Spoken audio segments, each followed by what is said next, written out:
5월은 가정의 달입니다만 이번 5월 한 달은 우리의 가정, 구체적으로 자녀도 있고 부모님도 계시고 또 나 자신의 인생도 있고 또 가정이라는 그 자체로서의 소명도 있을 텐데, 그런 모든 것들을 하나하나 묵상하는 그런 한 달로 삼도록 하겠습니다.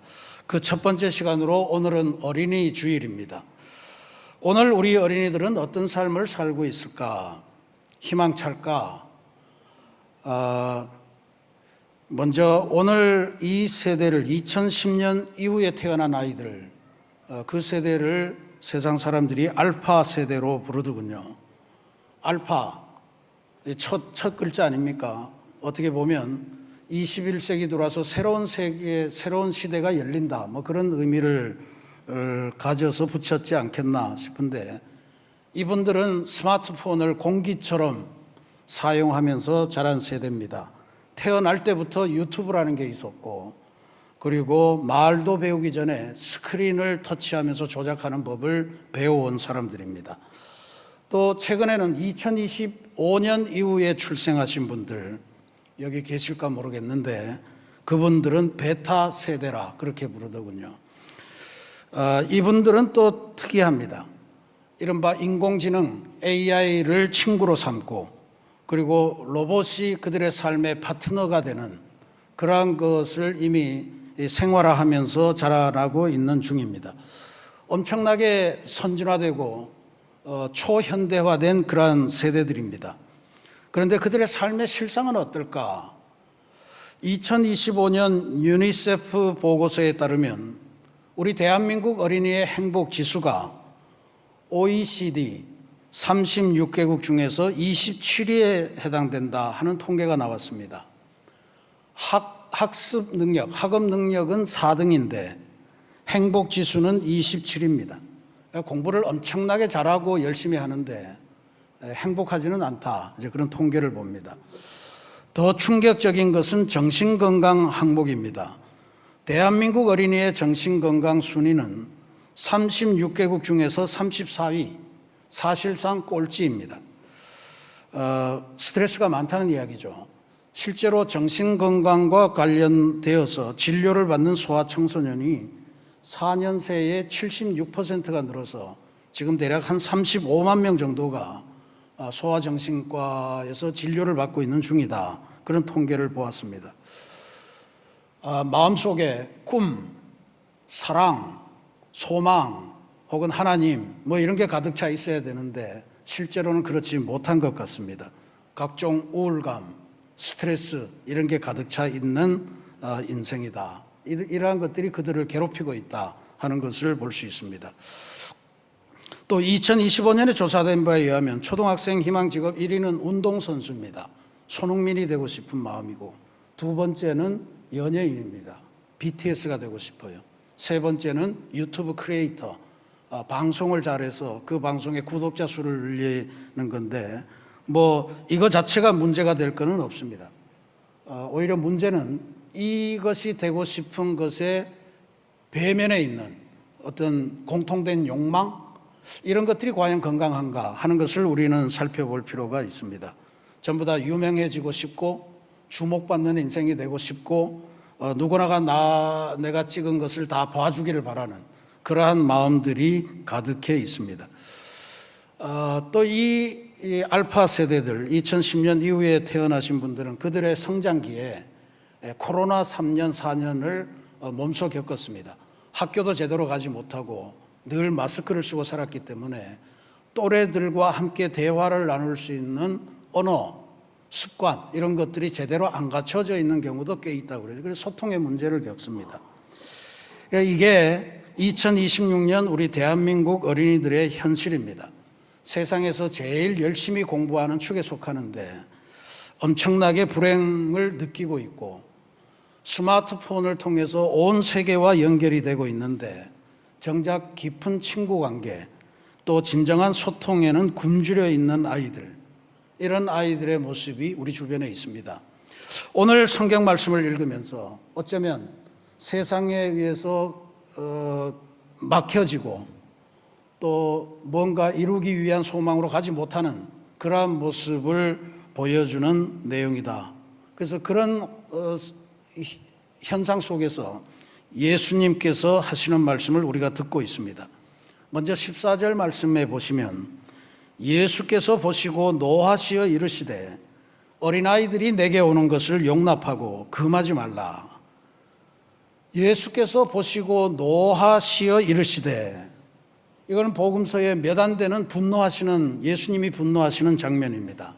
마가복음에서도 그런 경우가 한 번 더 있는데 예수님의 분노를 직접 기록한 케이스가 마가복음 3장 5절에 보면 안식일인데 거기에 손 마른 사람, 아마 마비가 왔 사람이에요. 그 사람을 안식일에 예수님이 고쳐주시는데, 그러면 대단하다, 어마어마한 일이 일어났다, 이거 전부 다 칭송하고 감탄해야 되는데 바리새인들이 나서서 왜 안식일에 하지 말라고 하는 짓을 하냐, 왜 안식일을 범하냐 하면서 예수님을 힐난합니다.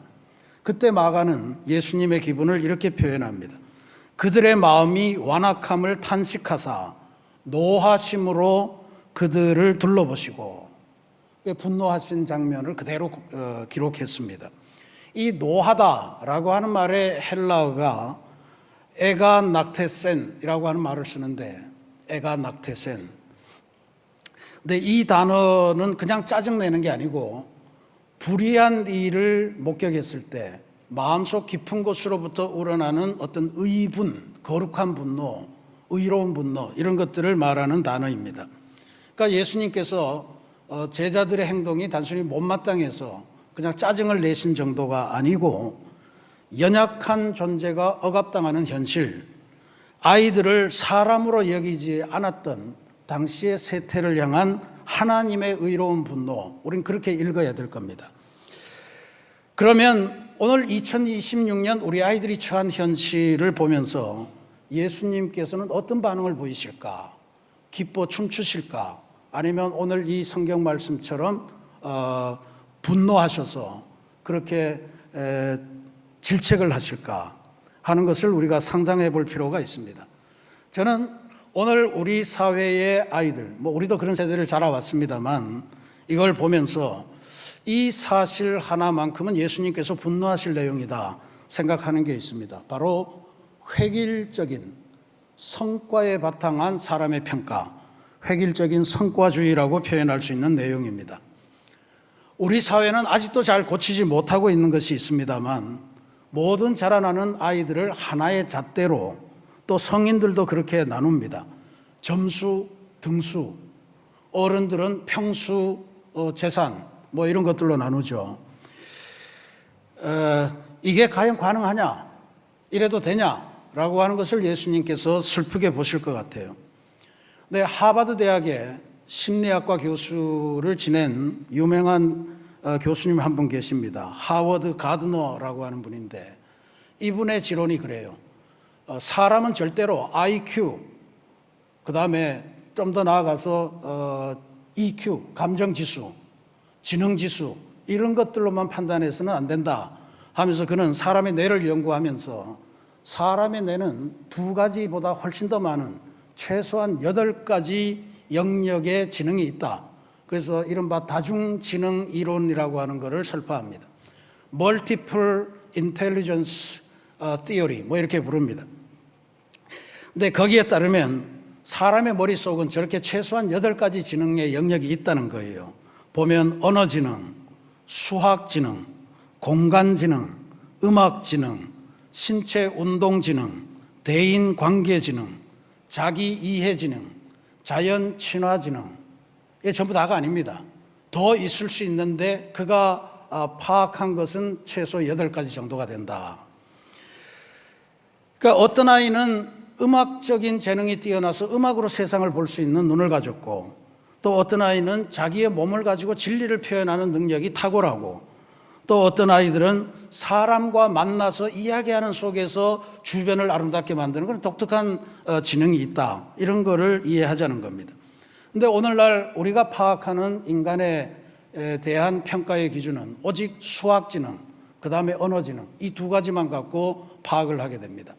그러니까 이런 이런 것으로 사람의 등위를 매기고 그렇게 하다 보면 나머지 지금 여기 나오는 6가지 지능, 대인관계가 좋고 자연 친화적이고 공간 기능, 음악 이론 이런 거 다 좋은 아이들은 계속해서 학교를 다니면서 선생님에게 너는 뭔가 부족한 아이야 라고 하는 그 질책을 받으면서 자괴감 속에 학창 생활을 계속해야 된다라고 하는 어려움에 빠진다라고 하는 이야기예요. 이걸 예수님께서 보시면 어떻게 하시겠는가? 분노하시겠죠. 분노하셨을 겁니다. 사람은 그런 게 아니야 이렇게 하실 겁니다. 그러니까 여기서 예수님께서 가지셨을 법한 교육론, 예수님이 교육자는 아니셨습니다만 우리가 많이 배우잖아요. 특별히 사도 바울을 통해서 사도 바울이 그의 성경에서 제기한 독특한 교육론을 우리가 생각하지 않을 수가 없습니다. 바울이 예수님께서 승천하신 다음에 초대교회를 만드는 과정에서 교리, 그 다음에 교회론, 성도론 이런 다양한 분야에서 성경을 썼습니다만 그의 교회론의 가장 압축적이고 핵심적이고 중요한 성경이 에베소서입니다. 그 에베소서에 따르면 교회라고 하는 것은 하나님을 믿는 사람들의 무리고 건물은 아니어도 그 사람들이 건물들이 서로 연결되어서 이루어지는 것처럼 만드는 그런 공간이다 이렇게 표현을 했어요. 그러면서 교회라고 하는 게 성도들의 연합인데 성도는 어떤 사람이냐 이런 가르침을 줍니다. 에베소서 2장 10절에 우리는 그가 만드신 바라 그리스도 예수 안에서 선한 일을 위하여 지으심을 받은 자니 이 일은 하나님이 전에 예비하사 우리로 그 가운데서 행하게 하려 하심이니라. 바울이 선언합니다. 우리는 그가 만드신 바라, 우리는 하나님이 만드신 바라. 이 짧은 구절 속에 예수님께서 분노하시고 오늘 우리도 개혁해야 될, 오늘 우리의 교육관 이런 것들을 새롭게 만들어가는 아주 핵심적인 답이 담겨 있습니다. 만드신 바라고 하는 거, 창조했다 이런 말씀을 드릴 수 있는데 헬라어로 보면 이 만드신 바라고 하는 단어는 포이에마라고 하는 단어입니다. 여러분들 한번 다 기억해 놓으시기를 부탁을 드립니다. 포이에마. 영어 단어에 시를 뜻하는 단어가 포임이라고 하는 단어가 있어요. 포임의 원어입니다. 그러니까 유추 해석해 보면 시인이 시를 지을 때 그냥 막 되는 대로 쓰는 게 아니잖아요. 아주 자기가 느낀 감정, 경험 이런 것들을 송두리째 쏟아 모아서 한 편의, 그게 짧든 길든 한 편의 시를 만들어냅니다. 작곡가가 음악의 곡을 만들어낼 때도 그냥 대충 흥얼대면서 그냥 만드는 것 같지만 그렇지 않습니다. 아주 정말 모든 감각을 다 동원하고 모든 알고 있는 멜로디를 다 종합하면서 그렇게 한 편의 교향곡을 써내는 그러한 것도 봅니다. 조각가가 돌을 가지고 조각을 할 때 그냥 보이는 대로 어떤 사람은 불필요한 부분만 제거하면 작품이 된다 이렇게 말하지만 그 불필요한 부분을 알기 위해서 얼마나 큰 노력을 하고 기도하고 그러겠습니까? 그렇게 해서 하나의 작품을 만드는 거거든요. 포이에마, 하나님도 우리를 그렇게 만드셨다는 이야기.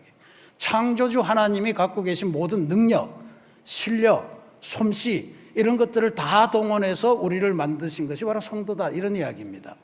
그러니 하나님의 포이에마로서 우리를 인식하는 게 기독교 교육의 핵심입니다. 그러니까 인류가 77억인데 하나님이 다 창조하실 때 그걸 그냥 공장에서 제품을 막 찍어내듯이 똑같이 붙여내서 이거는 아프리카로, 이건 아시아로, 이건 라틴 아메리카로 이렇게 만드신 게 아니라는 이야기.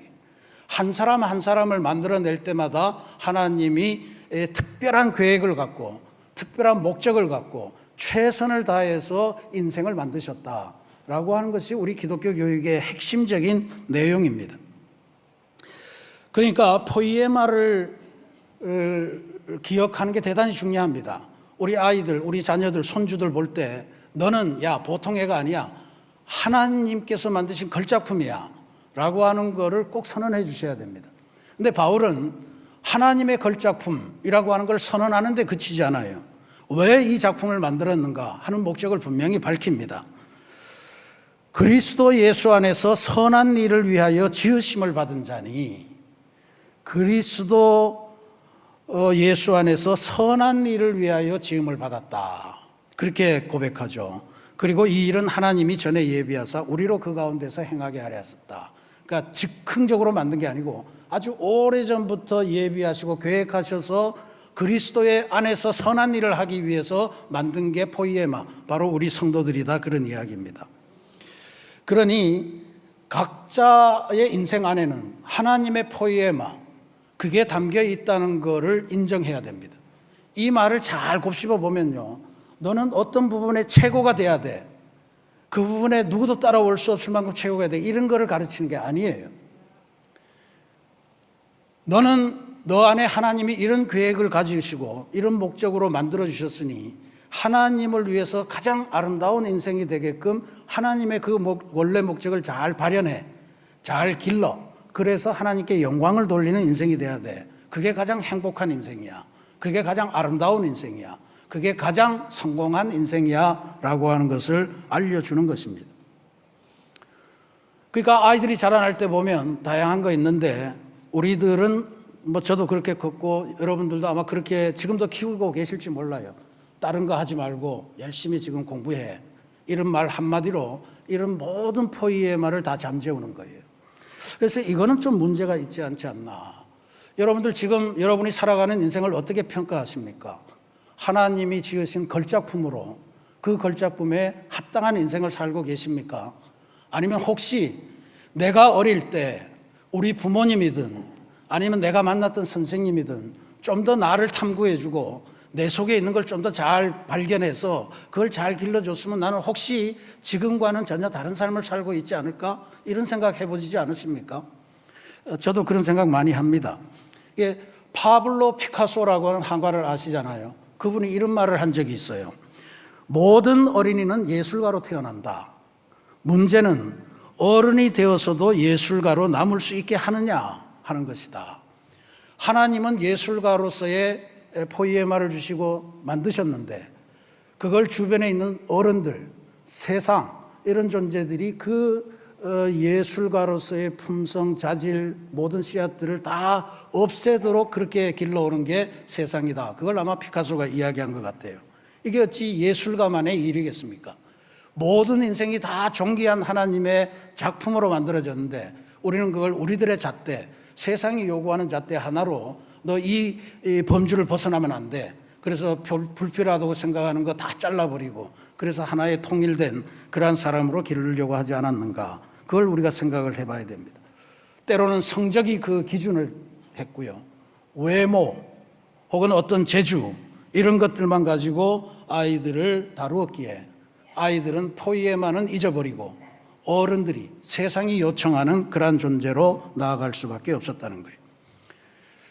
그러니까 지금 예수님께서 자기에게 오는 아이들을 막는 사람들은 꾸짖으시고 그 아이들을 영접하시면서 하신 일이 세 가지입니다. 하나는 안아주셨고 하나는 안수해 주셨고 하나는 축복해 주셨다라고 하는 거예요. 16절에 그 어린아이들을 안고 그들 위에 안수하시고 축복하시니라. 우리도 이와 같이 해야 됩니다. 우리가 할 수 있는 게 이 세 가지입니다. 그런데 이렇다고 해서 예수님의 말씀 그대로 지나가는 아이들 붙들고 안고 또 머리에 손 얹고 안수하고 야, 너 하나님의 작품이야, 걸작품이야 이렇게 하면 부모님들한테 혼날 거예요. 예수님의 이 행동도 단순히 우리 아이들을 대할 때 그런 일종의 제스처, 립 서비스를 하라는 이야기가 아닐 겁니다. 세상은 거부하지만 너희들은 하나님의 걸작품이니까 그 걸작품으로서의 인생을 살도록 내가 지켜주고 싶어. 그걸 위해 내가 도와주고 싶어. 그래서 축복해 주시고 안수해 주셨다. 그렇게 믿습니다. 저는 이 예수님의 행동, 이게 우리 새신교회 교회 교육, 또 새신교회 성도들의 가정 교육, 또 우리 새롭게 만든 창의교육센터의 교육 방식의 모범이 돼야 될 거라 그렇게 믿습니다. 우리가 만약에 여러분이 교회학교 교사가 아니어도 가정에서는 다 선생님들이십니다. 자녀들이 있고 손주가 있고 그때 우리가 생각하고 우리가 그 아이들을 통해서 질문해야 될 가장 중요한 질문, 첫 질문이 뭐가 돼야 되겠느냐. 포이에마에 따르면 하나님께서는 도대체 이 아이에게, 내 손주에게, 우리 옆집 동네 아이에게 어떤 포이에마를 심어주셨을까라고 하는 걸 먼저 질문하는 겁니다. 그 아이는 모를 거예요. 그런 것들을 질문하면서 그 아이들의 삶을 다시 보는 그러한 부모들, 그러한 어르신들이 돼야 될 줄로 믿습니다. 그 새신교회 교회학교가 저는 우리 교회에 오는 아이들 혹은 이 동네 아이들 전체를 향해서 하나님께서 심겨주신 포이에마를 발견하고 발굴하고 그래서 그 발견된 포이에마를 길러주는 그런 공간이 돼야 될 줄로 믿습니다. 그런 의미에서 교사는 단순히 내가 알고 있는 것을 가르치는 존재가 아니고 아이들에게 뭐가 심겨져 있나 그 아이들 내면을 탐험하는 탐험가가 돼야 된다. 탐구자가 돼야 된다라고 하는 말씀을 드리고 싶어요. 저도 내성적인 사람으로 자랐습니다만 많은 아이들 경우에 우리나라 사람들이 대부분 내향적인 사람들이 많습니다. 제가 미국 유학할 때 이렇게 신상 카드 쓸 때 좋아하는 운동 테니스 정도 그러면 상중하하면 글쎄 한 중 할 수 있는 외국어 중국어 글쎄 중 이렇게 쓰는데 미국 사람들은 보면 이렇게 대부분 상 써요.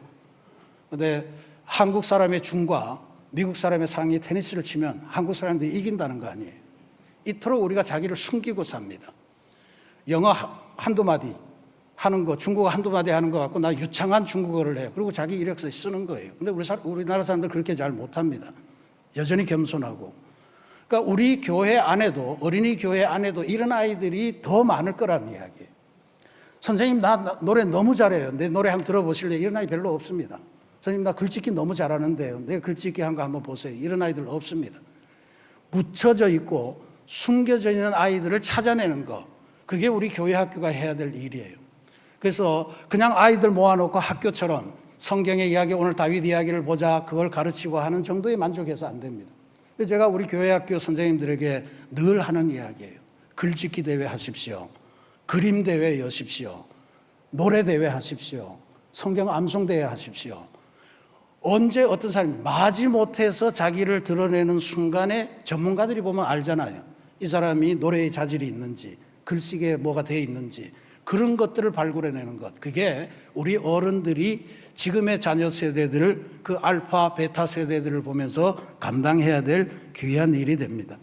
그렇게 되면 저는 우리 새신교회는 제도교육의 한계를 벗어나는 그런 교회학교를 갖게 될 수 있고, 그 이야기를 듣는다면 주변의 부모님들이 우리 아이의 재능도 좀 발굴해줘 라고 하고 찾아오는 그런 교회학교가 될 줄로 믿습니다. 이게 해피 칸타타 아닙니까?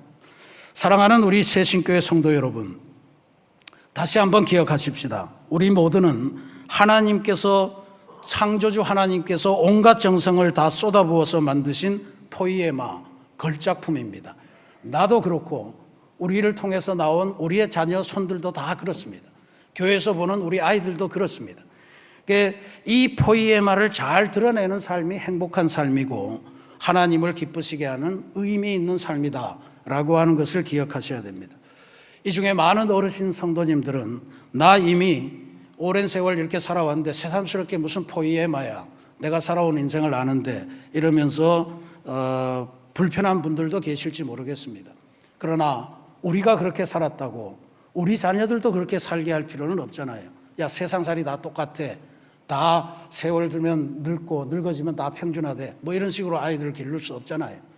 이 아이, 나를 통해서 나온 이 아이에게 하나님은 어떤 재능과 달란트를 심어주셨나.